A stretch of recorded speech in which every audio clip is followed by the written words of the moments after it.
جی اگلا سوال ساتھی پوچھتے ہیں کہ شیخ صاحب آپ نے اس میں سیریز 33 میں 10 منٹ اور 26 سیکنڈ پر یہ کہا تھا کہ صلاۃ التسبیح جو ہے وہ پڑھی جا سکتی ہے، پڑھنی جائز ہے، جبکہ بہت سارے علماء کرام اہل حدیث کے ہی اس سے منع کرتے ہیں، تو ان کے منع کی کیا دلیل ہے اور آپ کی اجازت کی کیا دلیل ہے؟ بھائی دیکھیے، جو علماء منع کرتے ہیں ان کے نزدیک اس حدیث کی صحت ثابت نہیں ہے، جو حضرت عبداللہ ابن عباس سے، حضرت عبداللہ ابن عمر سے، دیگر صحابہ کرام سے مروی ہے، ان کے نزدیک اس کی صحت ثابت نہیں ہے، اور یہ لوگ زیادہ بنیاد بناتے ہیں امام ابن تیمیہ رحمہ اللہ کے کلام کو، اور وہ لوگ نیز بنیاد بناتے ہیں حضرت احمد بن حنبل رحمہ اللہ کے ایک قول کو، اس لیے کہ حنابلہ کے نزدیک یہ نماز مشروع نہیں ہے، لیکن راجح قول یہی ہے، جیسا کہ حافظ ابن حجر اور دیگر امام دارقطنی، امام حضرت عبداللہ ابن مبارک اور دوسرے بہت سے علماء اس طرف گئے ہوئے ہیں کہ اس حدیث کی صحت ثابت ہے، اس حدیث کی صحت ثابت ہے۔ امام ذہبی رحمہ اللہ نے بھی حضرت عبداللہ ابن عمر سے جو حدیث سنن ابو داود میں مروی ہے وہ کہا کہ سندہ جید، اس کی سند کیا ہے؟ جید ہے، اس کی سند جید ہے۔ حافظ ابن حجر رحمہ اللہ نے اس حدیث کے اوپر ایک لمبی بحث کی ہے، تمام ان روایات کو نقل کیا ہے اور آخر میں اس حدیث کو صحیح قرار دیا ہے، اور اگر مجھ سے بھول نہیں تو وہ رسالہ مشکات المصابیح جو المکتب الاسلامی سے چھپی اس کے آخر میں ہے، اور 11 صحابہ سے اس حدیث کو نقل کیا ہے کہ یہ حدیث مروی ہے۔ تو میرے نزدیک جہاں تک ہم نے سمجھا ہے راجح قول یہی ہے کہ یہ حدیث صحیح اور ثابت ہے، اور اس حدیث نماز کی اپنی ایک فضیلت ہے کہ اللہ تبارک و تعالی تمام گناہوں کو بخش دے گا، لہذا مسلمان کو چاہیے کہ اس کا اہتمام کرے، واللہ اعلم۔ جی اسی سے متعلق ایک پوسٹ بھی ہے جس میں لکھا گیا ہے کہ صلاۃ التسبیح، اس نماز کو پڑھنے سے انسان کے صغیرہ و کبیرہ گناہ اللہ تعالیٰ معاف کر دیتا ہے۔ یہ نماز حضور صلی اللہ علیہ وسلم نے چچا حضرت عباس کو تعلیم فرمائی تھی، اور فرمایا تھا کہ ہو سکے تو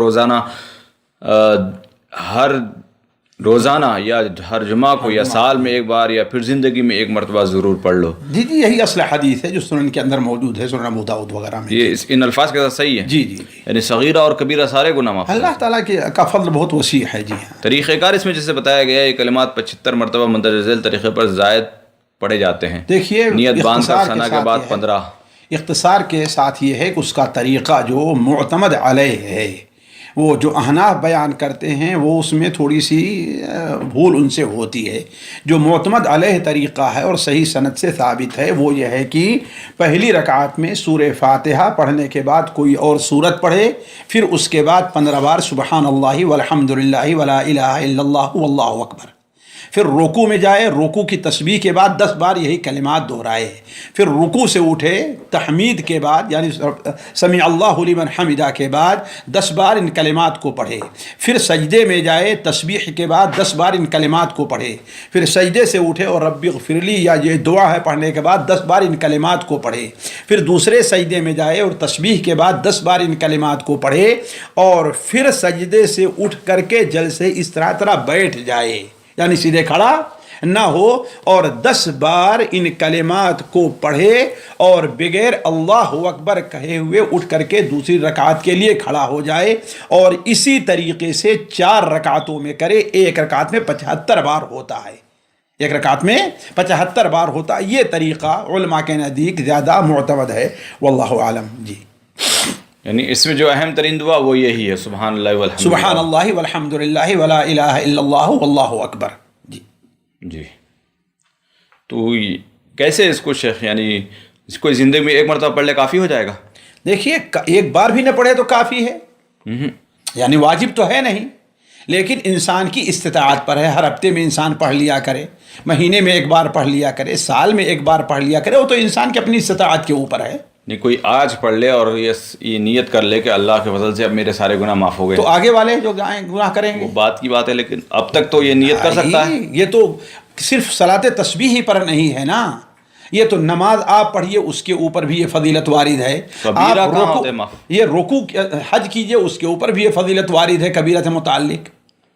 نہیں، حج کے علاوہ تو اور کہیں نظر نہیں آتے کہ جس پہ کبیرہ گناہ معاف ہوتے ہیں۔ بھائی دیکھیے، فضیلت ہاں، حج کے علاوہ تو مجھے کوئی ایسی یعنی ان عبادات میں معلوم نہیں ہے، لیکن یہ ہے کہ ظاہر بات ہے اور بھی مغفرت کے لیے بہت سے شرائط ہیں، ہے کہ نہیں. اول انسان کے اندر اخلاص. دوسرے یہ ہے کہ اس کے دل میں نہیں چلو اب تو کبیرہ معاف ہو جائے اب دوبارہ کبیرہ کرنا شروع کر دے. جس طریقے سے بہت سے لوگ رہتے ہیں نا, نماز نہیں پڑھتے اور کہتے ہیں میں جا رہا ہوں عمرہ کر کے آؤں ہمارے سارے گناہ معاف ہو جائیں گے. علی کل حال وہ شروط پائے جائیں گے تو اللہ تعالیٰ کا فضل واسع ہے. جی یہ اس زمرے میں تو نہیں آتی حدیث کہ جیسے علماء کہتے ہیں کہ سمجھ لو کہ اس کے اندر فضیلت زیادہ ہے اور ثواب زیادہ ہے تو سمجھ لو کہ حدیث ضعیف ہے. بھائی یہ اس شرط میں ہے کہ اس کی صحت ثابت نہ ہو رہی ہو. جی تو اس کی صحت ثابت ہو رہی ہے, بالکل ثابت ہو رہی ہے. پھر اختلاف کیوں آ گیا؟ بھائی دیکھیے بسا اوقات اہل علم کی وجہت نظر کے اندر فرق پڑتا ہے. امام ابن تیمیہ ان لوگوں نے زیادہ بنیاد جو بنایا ہے وہ یہ ہے کہ اس کا طریقہ عام طریقوں سے مختلف ہے. اسی لیے میں اس سلسلے میں پڑھنے لگا تو ایسا اندازہ لگ رہا ہے جیسا ابن حجر نے اشارہ کیا کہ احمد ابن حنبل رحمہ اللہ نے اس حدیث کو ضعیف قرار دینے سے رجوع کیا ہے, بلکہ بہت سی حدیثوں کو وہ لوگ بھی صحیح مانتے ہیں جبکہ اس سے کم اس کے طرق ہیں اور اس سے زیادہ بعض حدیثوں کے اندر ضعف پایا جاتا ہے.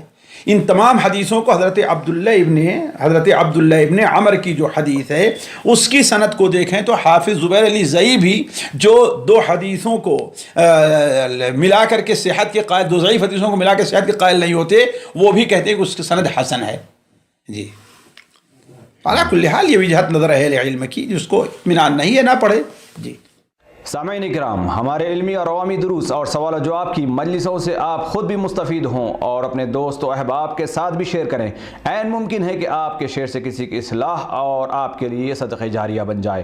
واٹس ایپ پر اسلامک میسج حاصل کرنے کے لیے نمبر نوٹ فرمائیں. یعقوب عزیز 0098895989707. واٹس ایپ سوال جو آپ گروپ میں ایڈ ہونے کے لیے نمبر نوٹ فرمائیں. عبدالسلام عمری 00966502627 نمبر بھیجتے ہوئے نام اور پتہ ضرور لکھیں. اسی طرح ہمارے یوٹیوب چینل اسلامی دعویٰ کو ضرور سبسکرائب کریں تاکہ ہماری ہر نئی اور اہم ویڈیو کی اطلاع آپ کو فوری حاصل ہو جائے. تمام دروس, مقالات اور سوال و جواب سیریز کے لیے ہماری مشہور ویب سائٹ www.islamidawah.com کا مشاہدہ کرتے رہیں. السلام علیکم ورحمۃ اللہ وبرکاتہ.